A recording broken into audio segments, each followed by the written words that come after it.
Call to order the February 6th meeting of the Cary Town Council. And at this time, I'll recognize Councilmember Craig for our opening. Good evening. We can be proud of the welcoming environment and celebration of diversity here in Cary. And this month we're celebrating Black History Month, and that's something that should be celebrated all the time, as all of our groups should be celebrated. But it's particularly important that we take some time to focus in the month of February on Black history. That's a part of our American history that has in the past been overlooked, so it's really important that we take some time to focus on that. And just thinking about our diversity in general, we have so much diversity in Cary: race and ethnicity, languages spoken, gender, views and practices, and religion, socioeconomic status, ability. There's just so much diversity. And one of the things that we can really think about is that although there are differences among us, what is the same, what we have in common is what's most important. And as as the mayor presented at the State of Cary recently, I went back and pulled that, our community is becoming increasingly diverse. Currently, 24.7% of our population was born outside of the United States. And we're now representing over 60 different nationalities. And so again, just thinking about the importance of celebrating all of the people in our community. And again, now we're focusing on Black History Month. So as a teacher, anytime I can pull a little bit of history related to education is super important to me. So Cary has made significant strides in education thanks to leaders like Reverend John William Meadows, who led the first Cary Colored School from 1900 to 1935. In 1963, Cary High School became the first in Wake County outside Raleigh to desegregate.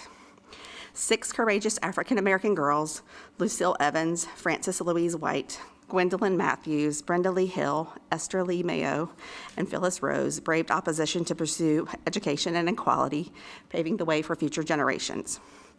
In 1965, West Cary High opened as Cary's first all-Black high school. That same year, desegregation reshaped Wake County schools, consolidating districts and electing Cary civic leader Henry Adams to the school board. By 1967 to 68, West Cary became a desegregated all 9th grade school, while Barry O'Kelly closed and South Cary Elementary integrated before renamed Briarcliff in 1968. And I had mentioned being a teacher, that Briarcliff is what my children and I have been associated with for over a decade at this point. And so, celebrating Black history, our theme this year in Cary is recognizing the role of creatives in shaping Black history and modern culture. And it honors the impact of Black artists, musicians, writers, and innovators. Please join us in celebrating their influence through a variety of programs. And of course, you can find that on our website. And let us honor the past, celebrate the present, and be inspired by the future. Thank you for being a part of this celebration. And now, please join me for the Pledge of Allegiance. Allegiance to the flag of the United States of America and to the republic for which it stands, one nation, under God, indivisible, with liberty and justice for all. Thank you, Michelle, for that opening. We've now moved to the part of the agenda where we need a motion to adopt the agenda. So moved. There's a motion. Second. And a second. Discussion. All in favor, please say aye. Aye. Any opposed? Motion carries unanimously. Now move to recognitions, reports, and presentations. And the only one we have is an update from our town manager, Mr. Stiegel. Thank you, Mayor. As you know, the annual council staff retreat will be held on February 21st and 22nd, just a few weeks from now. As you also know, we'll be staying in Cary this year. That's unusual for the annual retreat, since retreats are typically opportunities for us, in part, to go to other places and learn and get ideas from other communities. But as the mayor said last week in his 2025 State of Cary address, and like many other governments, we find ourselves in challenging fiscal times. And we all agreed that we needed to focus inwardly when it comes to this year's retreat. To stay at the top of the arc, we're good at adapting, but it's going to be difficult, and we're all going to need to work together like never before. For those who missed it, the Mayor's State of Cary address is available on our website, along with our meeting agendas, so that citizens can stay informed about the topics the council will be discussing at all of our meetings. And that concludes my report, Mayor. Thank you, Mr. Stiegel. We now move to Public Speaks Out. We've included instructions for speaking at this forum online and on the printed agenda. There were 3 opportunities to participate in Public Speaks Out: through written comments, by calling in, or by attending here in person this evening. If you are here in person and would like to speak, I would ask that you take a seat in the rows on my right that are highlighted. Public Speaks Out speakers have 3 minutes each for their comments and may speak on any town-related topic as long as it's not a public hearing, and that works to your benefit. You get more time at a public hearing. The 3-minute time limit will be enforced, not to be rude, but to be fair to all of our speakers. There's a timer on the podium. It'll start off with a green light, and when it turns yellow, that's to remind you you have 30 seconds remaining. And when it flashes red, that's the time I'll interrupt you. Again, not trying to be rude, but trying to be fair to all of our speakers. I thank everyone for understanding that this is a business meeting. Please do not applaud, make remarks from your seats, use props, or anything else that may distract from this meeting. So now is the time for Public Speaks Out. And first, I'll call on our town clerk to read any written comments and call on any registered speakers. No written comments and no registered speakers. If you're here in attendance, now's your opportunity to speak, and I would invite our first speaker forward.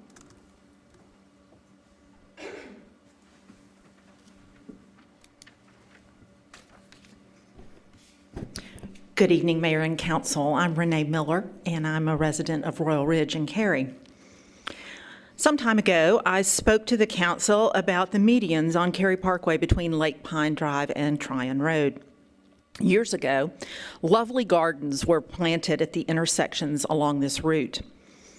As I mentioned the last time I spoke, those gardens had been deteriorating, and while some additional attention has been paid to them, they continue to grind toward eyesore rather than to be beautiful. It also provides a place for panhandlers to conduct their activities along Cary Parkway. This winter is showing what shape these medians are actually in, and warmer weather alone will not repair them. These gardens need to either be treated as gardens or made into something that our landscaping contractor can actually manage. Perhaps there's a garden club, Boy Scout troop, or civic organization that would like to take on this project. But if not, it's time to let these gardens go rather than continue to let them grow uglier and more downtrodden in the coming summer heat. Thank you. Thank you. I would invite the next speaker forward for Public Speaks Out. Anyone else to speak at Public Speaks Out? Seeing no one, will continue and move to the consent agenda. For the benefit of people watching our meeting on TV, I'll take a moment to review the consent agenda items. Please keep in mind that one vote approves all of these items. Adjustment to the adopted meeting schedule. Lease of town-owned property located at 120 East Chatham Street, 24A04, which is at 2834 New Hope Church Road, and minutes. Would council members like any of these items pulled from the consent agenda for discussion? If not, I would entertain a motion to approve the consent agenda. So moved. Second. There's a motion and a second. Discussion. All in favor, please say aye. Aye. Any opposed? Motion carries unanimously, and we now move to public hearings. Same rules apply for public hearings that applied for Public Speaks Out, with one change. Speakers now have 5 minutes each for their comments. Our next public hearing is 24 REZ 15, Western Wake Regional Center, and Principal Planning Director Aaron Puckett will introduce the item. Council will not take action on this rezoning tonight, and it will be referred to our Planning and Zoning Board for their review and recommendation. Ms. Puckett. Thank you, and good evening, Council. This is a request to rezone approximately 3.6 acres located at 157 High House Road. The proposed site is in the Dorcas Plaza Shopping Center, which is located on the south side of High House Road between Old Apex Road and West Chatham Street. The 3.6-acre site is undeveloped and is located between the Habitat Wake Restore in the Dorcas Plaza Shopping Center and the Buffalo Lanes Bowling Alley. Wake County original 21.4-acre Cary Plaza Shopping Center, for which zoning was approved in 1986. This rezoning request is only for the undeveloped tract and would not alter the zoning or conditions associated with the remaining 17.8 acres in the shopping center. Cary's GIS does not indicate the presence of any stream buffers on the site, but field determination is required at time of development plan review. There is an existing street-side trail along the north side of High House Road. Additional street-side trail is planned on the east side of West Chatham Street, which would connect to an existing greenway to the southeast. However, there is no project funded for this segment at this time. Along the shopping center's frontage, High House Road is a 2-lane median divided thoroughfare that is currently built out to its ultimate cross-section. To the west at Old Apex Road, High House Road transitions to a 4-lane median divided cross-section, which is shown in the pink. Old Apex Road and West Chatham Street are planned to be 3-lane thoroughfares. Go Cary Route 4 runs from NC 55 to downtown Cary using High House Road and West Chatham Street. There is a stop along the shopping center street frontage in front of the AutoZone outparcel. The existing zoning for the site is general commercial conditional use and mixed-use overlay district. The applicant proposes to rezone the site to office and institutional conditional use, or OICU, and the existing mixed-use overlay district would remain. The applicant has offered 2 zoning conditions. The first limits the use of the site to governmental office, and the second limits development on the site to a maximum of 29,000 square feet. I want to also note that the LDO definition for governmental office differs from a business or professional office, which is what you typically see, as it is an office specifically occupied by a governmental agency and which provides some type of direct service to the public. A preliminary analysis of the request against the Imagine Cary Community Plan finds that policies in the work and shape chapters apply most directly. The work chapter notes that growing a sustainable and diverse workforce is important, and the proposed rezoning for a governmental office could provide additional job opportunities. The work chapter also discusses the need to support the locational needs of new and expanding firms, and the rezoning could provide an opportunity to allow new or relocated governmental offices at this location. Regarding the shape chapter, the proposal appears to support the policy of encouraging mixed-use development by proposing a new standalone office use that is not currently present within this commercial center. The shape chapter also encourages infill development, and this rezoning proposes to develop a remaining vacant parcel in the Dorcas Plaza development. And in addition, the shape chapter discusses providing appropriate transitions between land uses. The site is adjacent to a residential neighborhood to the southeast, and the shift from office to commercial therefore appears to provide a reasonable use transition.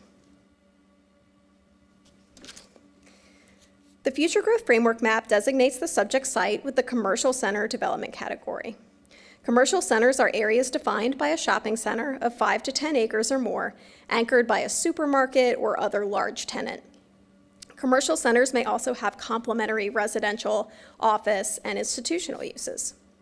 The proposed rezoning could be supported by this development category, as it incorporates an office use in a commercial center that is currently developed primarily with a shopping center.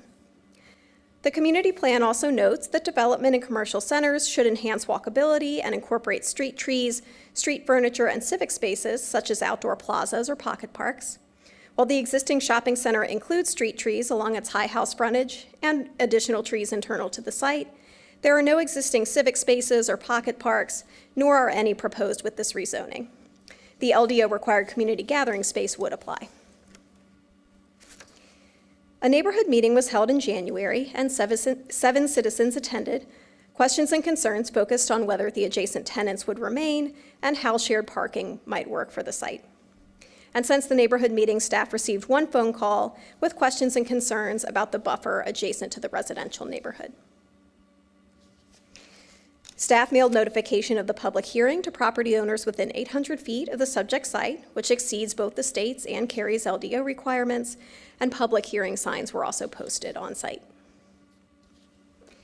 This concludes my presentation. Rachel Watson, the applicant's representative, is here to provide comments, and then after the public hearing, I'll be available for your questions. Thank you. I would invite the applicant's representative forward.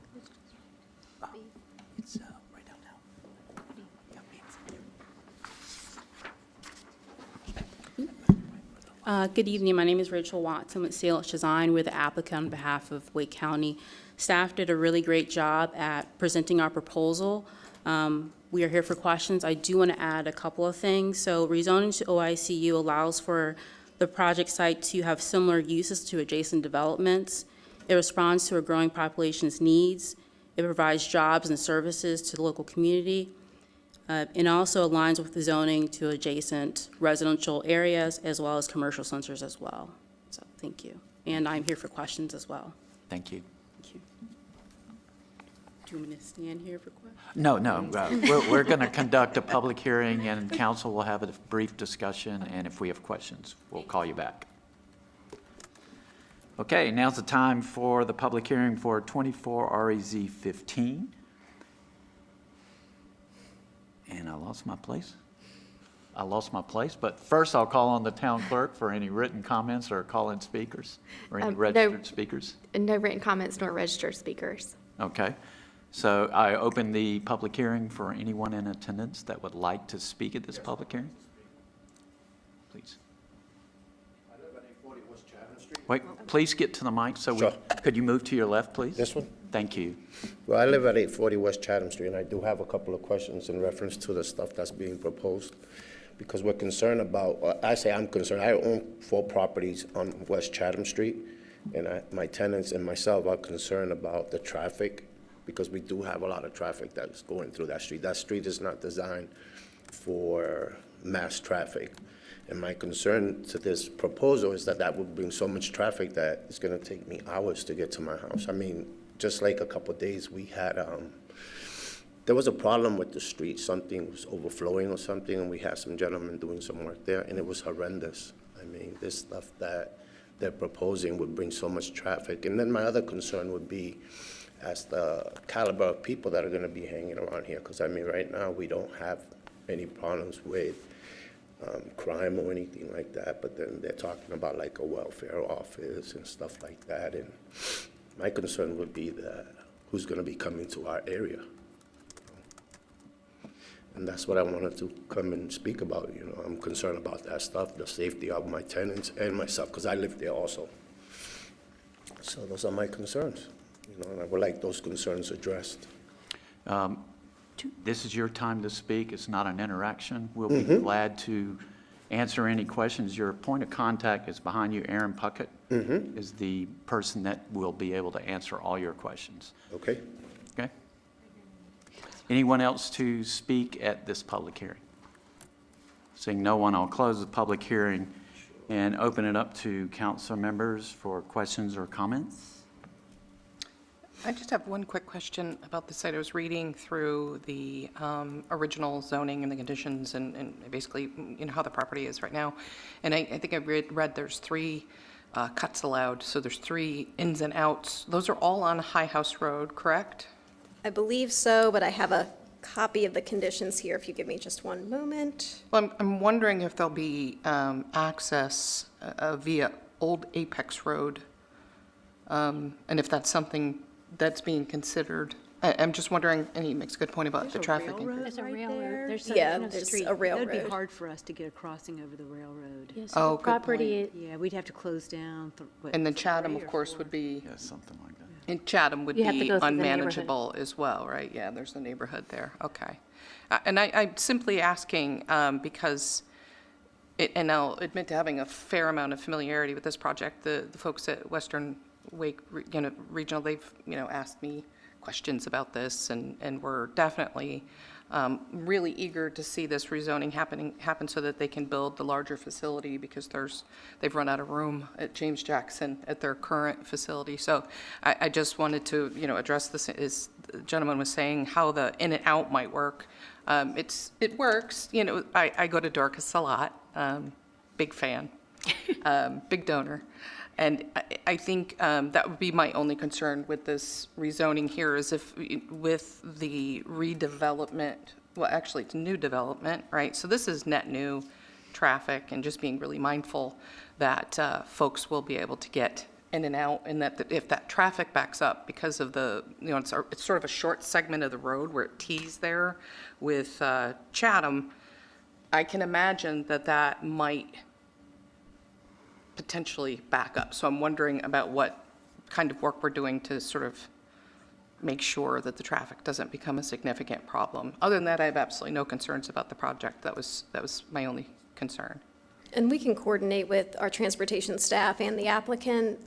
This particular proposal was underneath the threshold for a traffic study, so we don't have that immediately at hand, but that's something that we might be able to work with them on.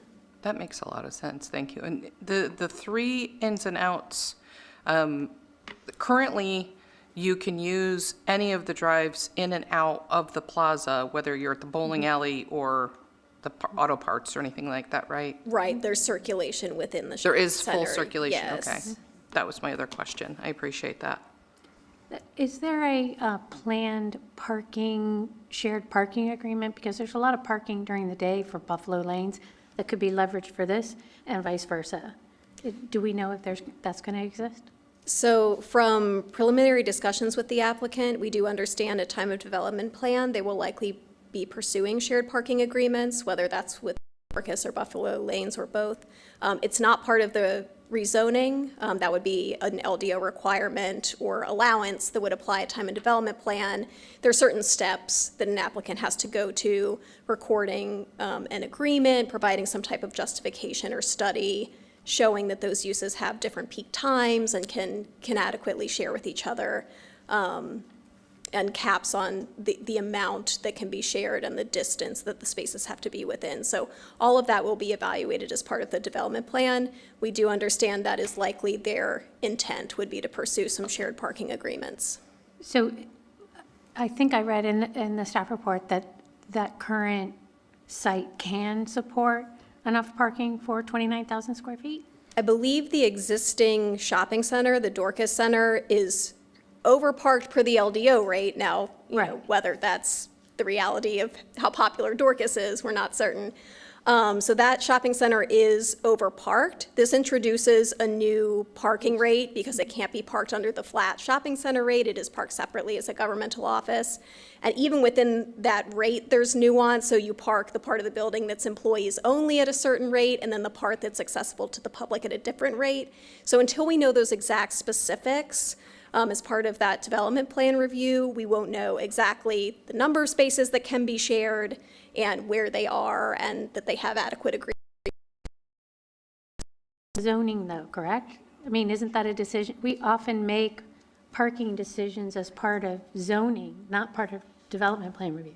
Right, but when you're seeing modifications to parking, that's only happening through a PDD or a MXD rezoning request. So through a conditional use, they can't modify our parking rates. They can only okay. I see. do things That's that why are it's in different. excess of the I ordinance. was trying to understand when because we often Right. talk about parking as part Right, of the this zoning. site doing a conditional use rezoning wouldn't be able to set a custom rate or sort of hammer out those details now because they would be held to the LDO minimum requirements. It would be great if the applicant could have some of that information at least available to share, just so that we can have a feeling, because Buffalo Lanes, except in the summer, is pretty empty during the day, right? And a shared parking agreement would make perfect sense and less impervious surface, right, Yes. required.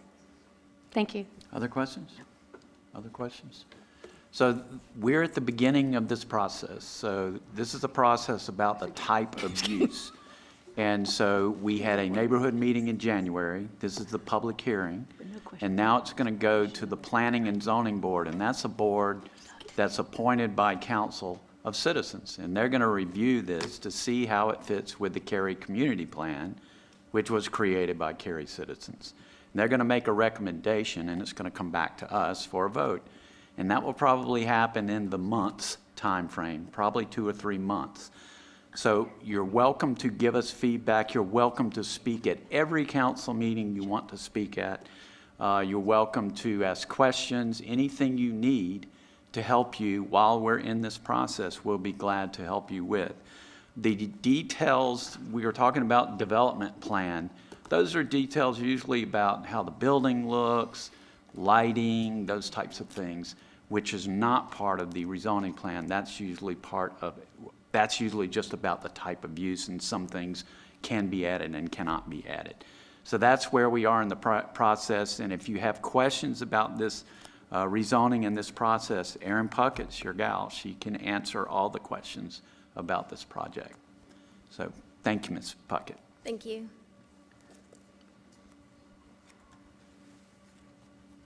We now move to the next public hearing. It's 24 REZ 12, which is at 402 Charles Street. And Principal Planner Rachel Smith will introduce this item. Council will not take action on this rezoning either, but will refer it to our Planning and Zoning Board for their review and recommendation, and it will be returned to us at a future date. Ms. Smith. Good evening, Council. This is a rezoning request for approximately .34 acres located at 402 Charles Court. The site is located at the southwest corner of Charles Court and Ridgecrest Road and abuts West Chatham Street. Demolition of the existing home is underway. Cary's GIS does not indicate the presence of stream buffers on the site. There are overhead utility lines along the site's Charles Court and West Chatham Street frontages. Given the short segments, it is unlikely that Duke Energy would work to install them underground. According to the Parks, Recreation, and Cultural Resources Master Plan, there is a proposed street side trail on the site's West Chatham Street frontage. Charles Court and Ridgecrest Road are both local streets. Local streets typically require sidewalk on one side. There is a sidewalk on the north side of Ridgecrest Road. West Chatham Street is a 3-lane thoroughfare in the vicinity of the site. Go Cary Route 4 has existing service on West Chatham Street. The existing zoning is town center, low-density residential. The proposed zoning is town center, medium-density residential, conditional use. The Swift Creek Watershed Protection Overlay District will remain.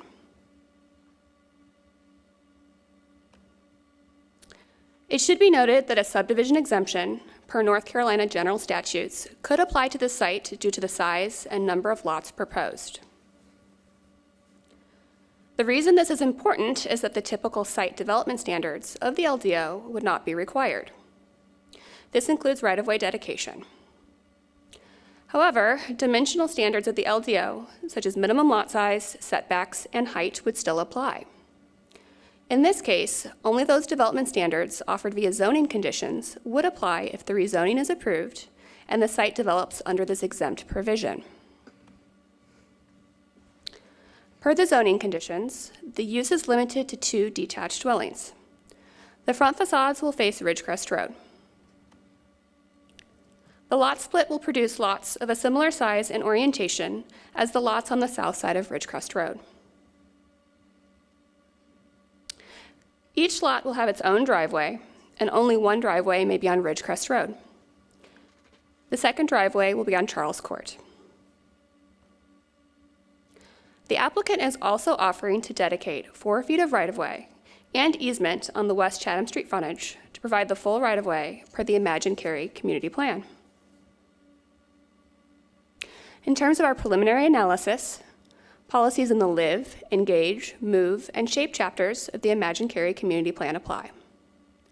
The Live chapter highlights the importance of maintaining neighborhood character when redevelopment occurs in existing neighborhoods. The Ridgecrest Road facade orientation commitment may help to promote a uniform development pattern and block face. In terms of the transitions recommended by the Shape chapter, the condition limiting the use to detached dwellings may help to ensure compatibility with the land use pattern of the neighborhood. The commitment to dedicate right-of-way and easement on the West Chatham Street frontage may help to address Engage and Move chapter policies with regards to multimodal street design. The condition regarding the location of driveways is also anticipated to help with driveway spacing considerations. No additional right-of-way is needed along the Ridgecrest Road and Charles Court frontages. A neighborhood meeting for this request was held in October, and 2 citizens participated. Questions and concerns expressed at the meeting included the orientation of the proposed lots and roadway access, right-of-way dedication along West Chatham, and future traffic calming measures on Ridgecrest Road. Staff has received 2 emails and 1 phone call with questions. Notice of the public hearing was mailed to property owners within 800 feet of the subject site, which exceeds state and Cary LDO requirements, and public hearing signs were also posted. This concludes my presentation. The applicant's representative, Matthew Carpenter, is here to provide comments, and following the public hearing, I'm available for your questions. Thank you, Ms. Smith. I would invite the applicant's representative forward.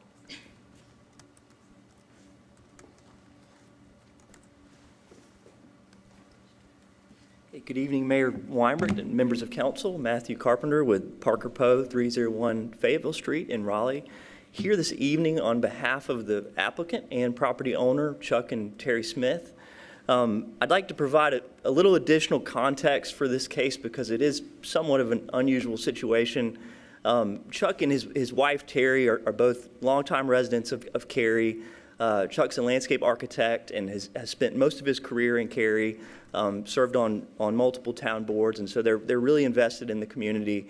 And they live downtown now, but unfortunately their house is in the location of the future Town of Cary multimodal transit facility, and so they've been going through the condemnation process now for the last year or two, and they're thankfully towards the end of that.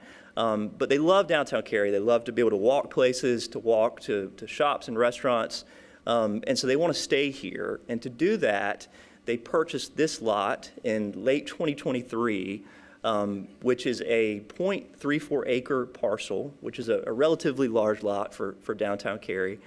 It's an existing home that was originally built in the 70s. It's dilapidated. It hasn't been lived in for several years. And their goal to stay in downtown Cary is to split the property into two lots, build two smaller single-family detached homes, live in one, and then sell the other to a family or an individual who wants to live in downtown Cary. And so to do that, because of the lot size standards for the low-density residential sub-district of the town center zoning district, they have to do a rezoning because the minimum lot size is 8,000 square feet, and their two lots will be just below that. So we filed the rezoning request, and you know, because of the condemnation, they're required to be out of their existing home sometime this year, and so the timing is really critical for the Smiths. And I want to take a moment to really thank town staff. They've been extremely helpful in moving us through the process and speeding things up to help the Smiths, you know, move forward with their plans. And so we're grateful for that. And so that context aside, I do think this rezoning case makes sense under the town's long-range plan and overall planning policies for a few different reasons. The first, as you can see on the screen, the existing zoning along Ridgecrest Road adjacent to this site is medium density residential. This is the only site along that corridor that's still low density. And so it's a natural extension of those zoning designations. And a lot of those houses on the south side of Ridgecrest are similar size and quality to what will ultimately be on this property. The second reason that the case is in the public interest is that the proposed zoning is superior than the current zoning. Sort of fleshing out the scenario under the current zoning, one single-family home could be built, and I think, you know, given the price of land in downtown Cary, that would be a poor use of this site when the alternative is two lots, you know, two houses for folks to live in a location that's walkable to downtown, and with the added zoning conditions of the right-of-way dedication and the easement to help with future town projects on West Chatham Street. And then finally, the case is consistent with several Cary community plan policies about revitalizing areas of downtown and capitalizing, for that matter, on the investment that the town has made in downtown infrastructure, the parks, to make it such a vibrant place. And so that's what we're trying to do here is to add gentle density in a location where it fits quite well. And so we appreciate your time tonight, and I'm happy to answer any questions. Thank you. So now's the time for public hearing for 24 REZ 12 at 402 Charles Street at Court. And at first, I'll call on our clerk for any written comments, call-in speakers, or registered speakers. We had one written comment. Daniel Kakely supports the proposed development at 402 Charles Court as the property has long been in disrepair. However, they request zoning adjustments to allow the town of Cary to add a sidewalk along Chatham for safer pedestrian access and to maintain visibility at the Ridgecrest Chatham intersection by managing grass and trees near the roadway. Additionally, they seek clarification on whether the zoning change permits anything other than 2 single-family homes, as other dwelling types may not align with the neighborhood's character. We had no registered speakers. If you are attending here this evening and would like to speak at this public hearing, now's your opportunity. Any speakers for this public hearing? Seeing no one, we'll close the public hearing, open it up to council members for questions, comments. I don't have any. I just have one, and it's just to let everyone know, I live 4 houses up from this, and I'm very happy with the work that they've done so far, and I thank the applicant for taking down the decrepit building that was there. Any other comments? So this will next go to our Planning and Zoning Board for their review and recommendation, and we'll come back to council at a future date. Thank you. We now move to discussion items, and we have 24A03 Alston Yards annexation and 23 REZ01 Alston Yards PDP. Assistant Planning Director Rob Wilson will give a report, and council may take action. Mr. Wilson. Good evening. I'm very excited to share a proposed rezoning in the Alston Destination Center. The 46.3-acre Alston Yard site is located in the northwest quadrant of the NC 55 O'Kelly Chapel Road intersection. It's located north of NC 540 with Parkside Town Commons to the east. The northwestern 15 acres of the site, shown here in orange, is owned by the town of Cary. The Alston Yard site is a challenging one. Many developers have looked at the site and walked away. The developer here tonight recognized the potential of partnering with the town to create a unique development opportunity. There have been many steps in the process. As I'll discuss later, the project was recommended unanimously by the Planning and Zoning Board in August. Since we believe this proposal is very important, though, we have placed it on your agenda tonight as a discussion item. As you will recall, the proposal was most recently discussed at your work session in November. Since the work session, the applicant has decreased the maximum building height for Pod 8 from 15 to 10 stories and increased the minimum building height from 3 to 4 stories for 5 of the buildings in an effort to reduce the fluctuation in height between the buildings. Also added a 50-foot setback from the curb for all buildings along NC 55 and has clarified that streetscape buffers along O'Kelly Chapel Road will be provided per LDO requirements. So let's quickly revisit why this site's unique. The northern part of the site is too narrow to support a street with development on one, much less 2 sides. The site lacks the ability to reach a full movement intersection along NC 55. However, it just so happens that the town of Cary owns both of the parcels shown here in green. The idea that emerged was that if Cary would be willing to swap the portion of the town land outlined here in pink with the developer, a double-loaded road could be achieved that would also provide access to the signalized intersection on NC 55. The adjacent 45.85-acre parcel, Cary parcel to the north, shown here in orange, is not part of the swap, though, and would remain available for future development. So as far as a result, if the rezoning is approved, the developer will be requesting a land swap for a portion of Cary's adjacent property to the west. As a result of the swap, Cary's property would increase from 15.09 acres to 16.5 acres, and Alston Yard site would decrease from 31.2 to 29.79 acres. The town ends up with more land. However, a smaller amount of the town's resulting land would be developable. In order to balance this difference and make the swap equitable, the developer is proposing that approximately 40,000 square feet, or 9/10 of an acre of the land conveyed to Cary on the Alston Yard site, would be a public park that runs along a portion of the proposed Main Street. As part of the swap, the developer is proposing to also pay for the cost of clearing, grading, and extending utilities to the public park site, and also to provide funding for and construct park facilities. If the rezoning is approved, the requested land swap would come before the council as a separate item as authorized by state law, and the details would be provided at that time. Let's talk about zoning.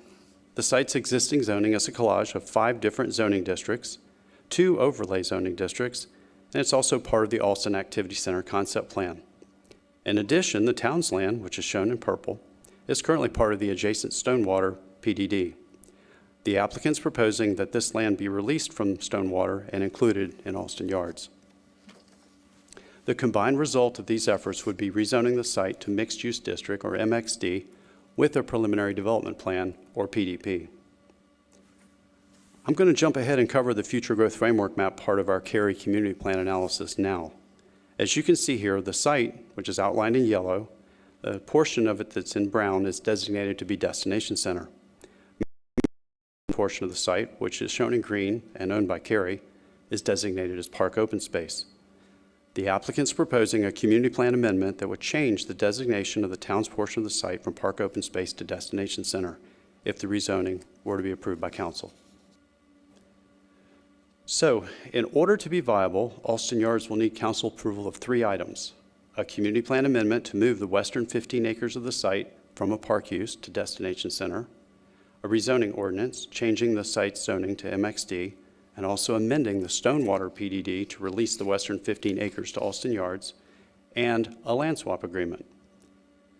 As shared previously and discussed in detail in your staff report, there is also a cemetery relocation for which the applicant has been following state law. The final step in the relocation process is approval of a council resolution, so this item would subsequently come before the council for action if the rezoning is approved. In addition, the property owner has petitioned for the annexation of the portion of the site that's not currently in our corporate limits, a 30.3 acre parcel located at 5101 NC 55.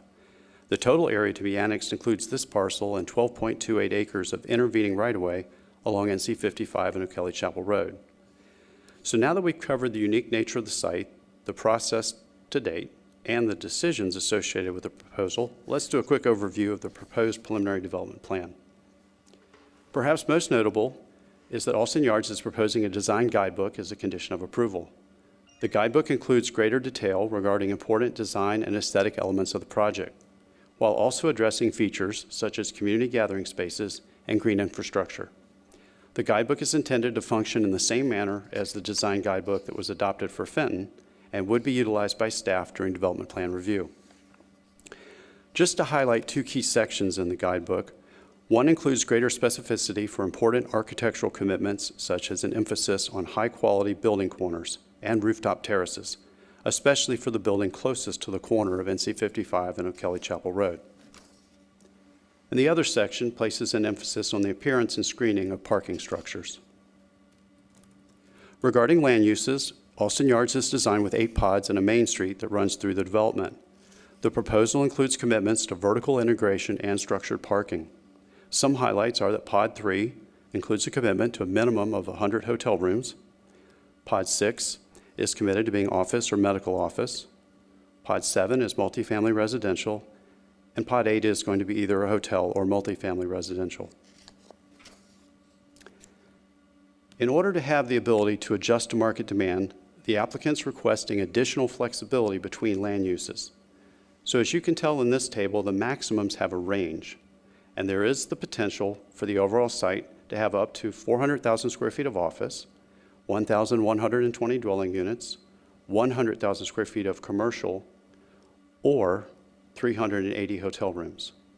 The way this would work is that the applicant would have to provide supplemental traffic analysis during development plan review to be able to shift program from one land use to another. For example, the developer could do supplemental traffic analysis to reduce the amount of office from 400,000 to 200,000 square feet and use this freed up traffic capacity to potentially increase the number of multifamily units and/or the amount of commercial. Building height was discussed at the council's work session, and there have been some revisions, so I'm going to walk through the details on this item. Building 6A, which is shown here in orange, has a minimum of 3 and a maximum of 7 stories. Buildings 1, 2, 7A, and 7B, which are shown here with yellow circles, have a minimum of 4 and a maximum of 7 stories.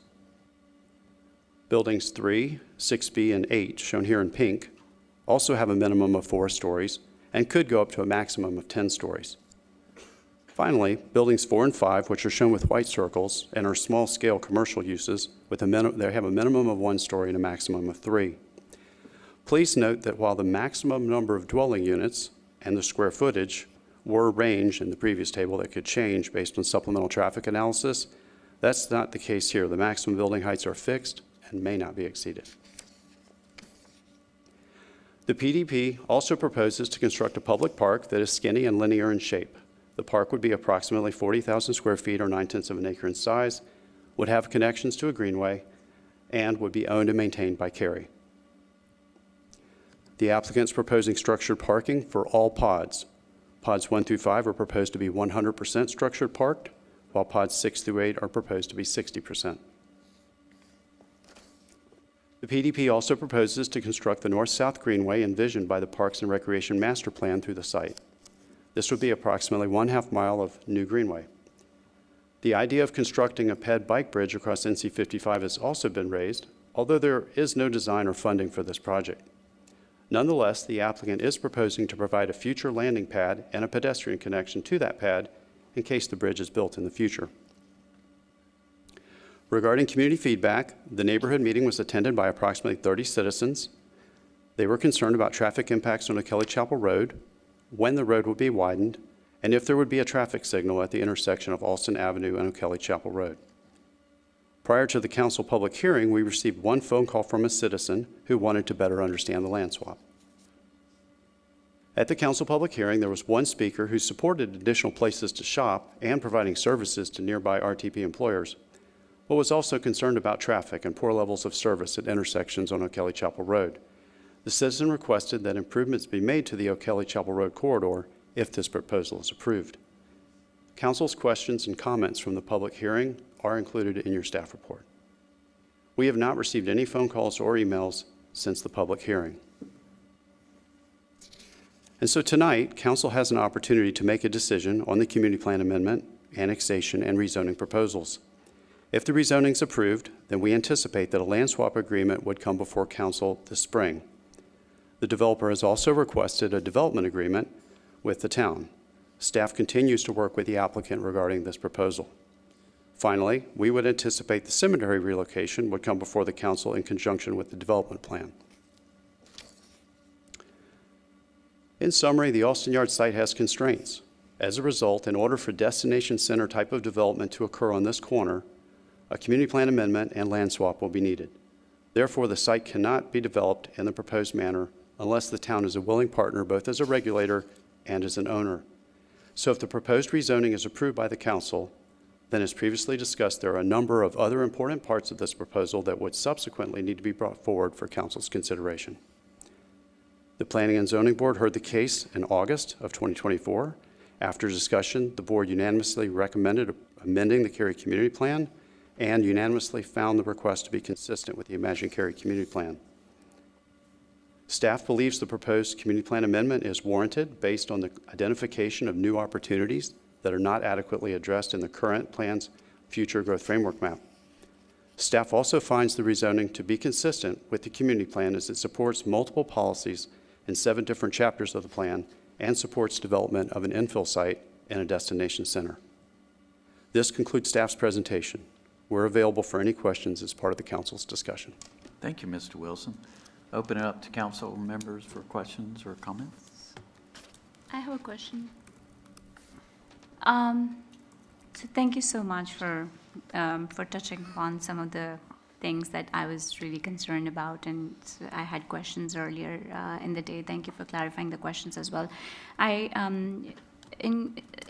On the same lines, I do want to make sure that the commercial space, I think it's 44,000 square feet commitment today, right? There's a, yes. In addition to the office space, we have some retail space as well. Correct. And so when we say that the applicant is requesting for relaxation of requirements, does that mean that they can also decide that the commercial space can be swapped with a multifamily unit, a residential unit? or that only applies to the office space? It only applies to the office. It only applies to the office, okay. What does relaxation of requirement mean? I mean, does this mean that the builder can decide that today the market conditions do not support office space because the work environment has changed and they want to switch to residential space? Do they have to come back to the town for approval, or like they can just make the decision based on this this condition and the agreement and move forward with their plan? How does this process work? So the reallocation, the land use reallocation process, the way that it works, I'll start with the maximums that you see on this table will not all be achieved. They reflect the worst case for each individual use. Reallocation is limited to a maximum of 125 additional dwelling units and a maximum of 45,000 square feet of commercial. It's in pods 1 through 7. To reallocate, they would need to do supplemental traffic analysis. We use the Institute of Transportation Engineers, ITE, have trip generation rates. That allows us to compare office square footage, number of dwelling units, to make sure the swap is equal. And so they would need to put together an analysis that would show the office space that they're proposing to reallocate, do an analysis that would show how it's equal or better. And if they can't do that, then the reallocation would not occur. But do they have to come back to the town to submit or resubmit the papers or go through the process? The way it's proposed is that analysis would be submitted to staff as part of development plan review when we're looking at the details for the site, and it would be evaluated at that time by staff. Gotcha. So if you're talking about town, are you meaning council or staff? Because it will not come back to council. It will not come back to the council, but does it come back to the staff?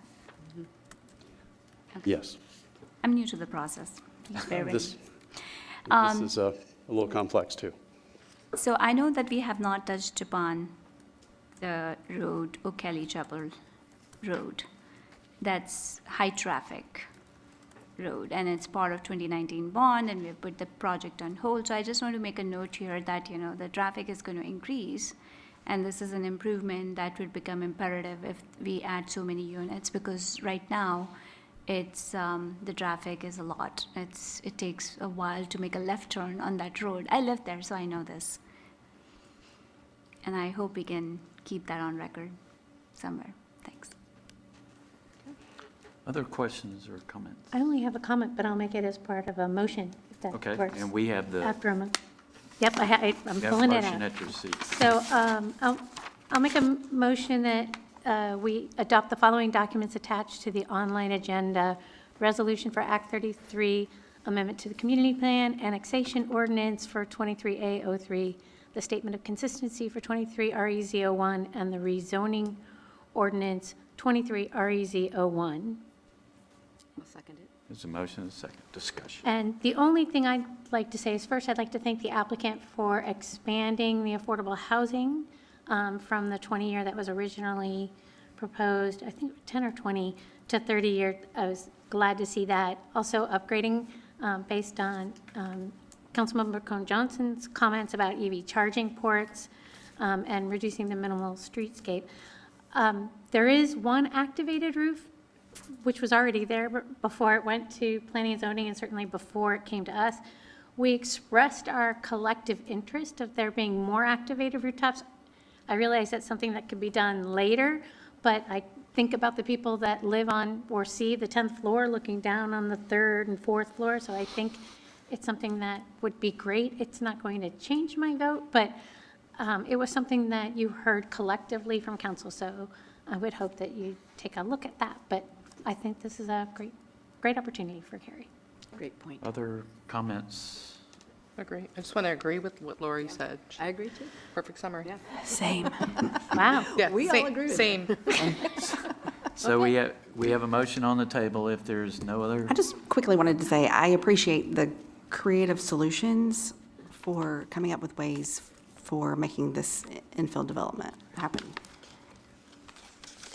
okay, anything else? All right, all in favor of this motion, please say aye. Aye. Any opposed? Motion carries unanimously. Thank you, Mr. Wilson. Thank you. That concludes the agenda. We have no further business. This meeting is adjourned.